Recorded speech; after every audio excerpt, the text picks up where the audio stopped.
Day grade 11 chemistry students. Today what we're doing is we're learning about types of chemical reactions, okay? Specifically, we're learning how to predict products producing chemical reactions, and we are focusing on double displacement today.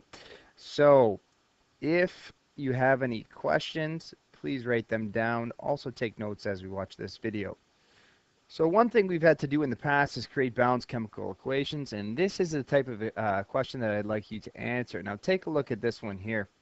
It says lead 2 nitrate, and you should know that this is lead 2 nitrate if you cross your charges. There we go. Plus sodium chloride. Now, what type of product will this produce? Well, we have to look at this and we see that we have two ionic compounds. We have a metal and a polyatomic nonmetal. We have a metal and a polyatomic nonmetal. Now remember, the charges on these compounds are positive and negative. The cations or the metals always have positive charge, and the polyatomic anions have a negative charge. So lead is actually like nitrate, but it's also interested in another compound, chloride. Take a moment and predict what products would form. Well, if you look, you know Pb is with NO3. Well, Pb is also going to have an attraction to Cl. And the reason is good girls like bad boys, positive things like negative things.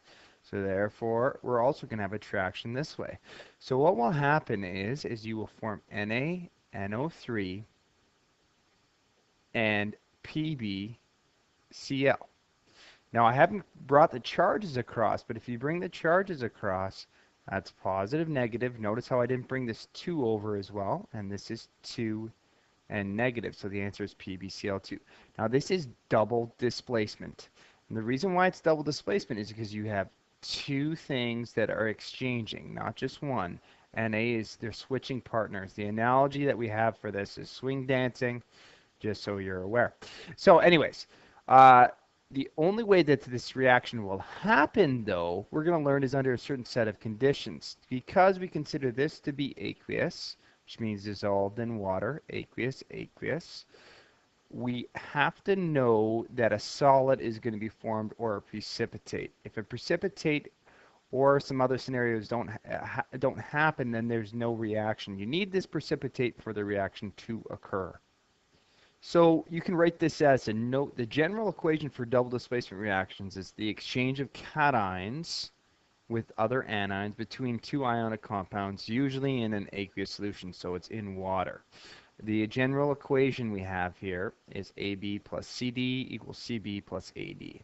Now A and C are metals because they're written first, and B and D are nonmetals. And you can see that B and D are always written second, and C and A just switch places. So try and predict the products of this reaction as well. Take a moment, write it down, NaCl plus AgNO3. Well, what happens is that you end up getting AgCl plus NaNO3. Now, you have to know that there's going to be a positive, negative. You have to actually look at the charges to make sure that the formula is correct. Yeah, you can tell if a double displacement reaction has occurred if you form a precipitate, okay, or a solid. I will explain in a moment how to determine if it's S or aqueous. So we form a precipitate, then we know a reaction is formed, or we form a gas like carbon dioxide, or we form water, okay? Now this isn't always the case, but sometimes water is formed and that tells you have a double displacement.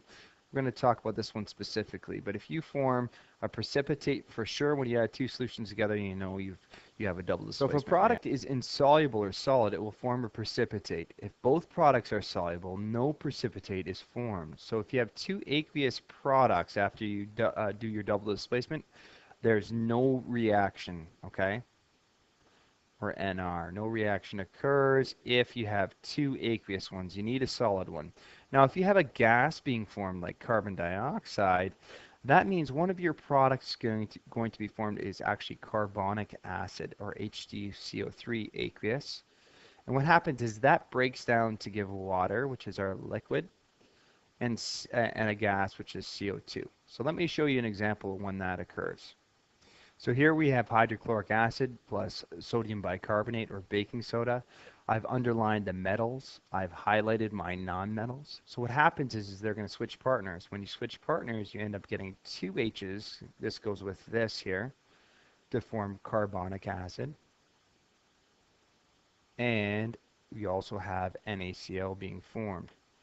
Now, according to this, if I wrote two aqueous here, because carbonic acid is aqueous, there's going to be no reaction. But we know that H2CO3 immediately breaks down into CO2 gas and water. And that's what that is highlighted above us there. That's exactly what I mean by that. Well, you may be saying, that's great, sir. So if I form carbonic acid, I know I have a reaction that breaks down into water and CO2. But what happens? How do we know we have a solid?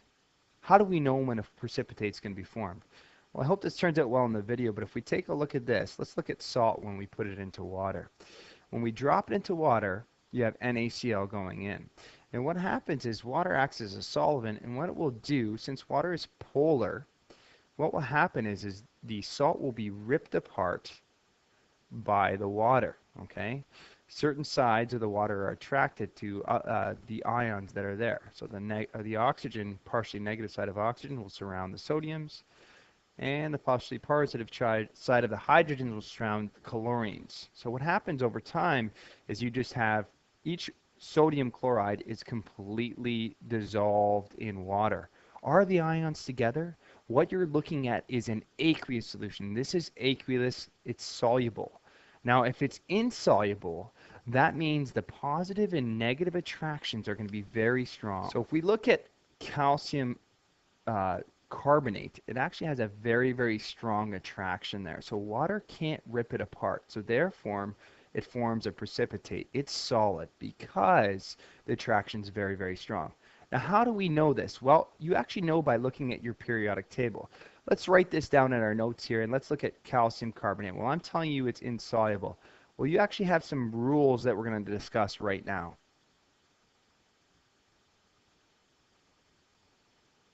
So if we zoom in into the back of your periodic table, we see that we have a solubility chart at the top. So it says any of these guys are going to be aqueous, because that means soluble. Any of these guys, it says insoluble or slightly soluble, is going to be solid or a precipitate. Now, we look at our two ions, and particularly we look at the non-metal one, or the anion one, and we find carbonate right here. And what it says is it's going to be slightly soluble, okay, if you have CO3, except when it's with NH4, which it's not with NH4, and it was with a group 1A ion, and this is not a group 1A ion, so therefore it is solid. So we can successfully say that that is going to be a precipitate or a solid. So according to our rule number 1 in the insoluble table, that's going to be insoluble. Let's look at NaNO3 quickly and see if we can determine if it's going to be soluble or insoluble. So now what I do is I look for NO3 or Na. Now group 1A ion is a Na, and NO3 is obviously right here. So it says it's going to be soluble, so it's aqueous. So record this sheet and please complete these before you come to class tomorrow. Tell me if they're going to be insoluble or soluble, and we'll take them up as a problem. Okay, let's try and balance the following equation. We have potassium chloride plus silver nitrate. Potassium chloride is the following, and silver nitrate is the following. Now both of these are always going to be aqueous, the first two ones, which means they are dissolved in solution. This has a positive, negative charge, positive, negative charge. So go ahead and try and predict the products. So our two products will be, if you go positive, negative, you should be able to predict them. They'll be the following. So these are my two products where the positive one always goes first. Now we have to determine if they're going to be aqueous or solid. So what we do next is we look at our periodic table. So these are our two products here, and I find again NO3 is located right here. So therefore it says it's going to be soluble. There's an exception here, but that's not my exception, so I just put aqueous there. Then we look for chloride. Chloride is also right here in the soluble section, so I'm very tempted to put AQ here, but I look and it says except when it's with Ag. So that is going to be a solid or a precipitate. So we finish it off by doing two things. We put in our aqueous here and solid here, and we remove the charges. So go ahead for these next two, write down the reactants and see if you can do that now. Pause the video. So I've written down the formula for all my reactants, and I have given them positive and negative charges. And of course, all the product reactants will always be aqueous, okay? So the reactants will always be aqueous. Predict the products now. Pause the video. Okay, so if you draw it out, this should be your products. Next, what you have to do is you have to look at your periodic table and determine if it's going to be aqueous or solid.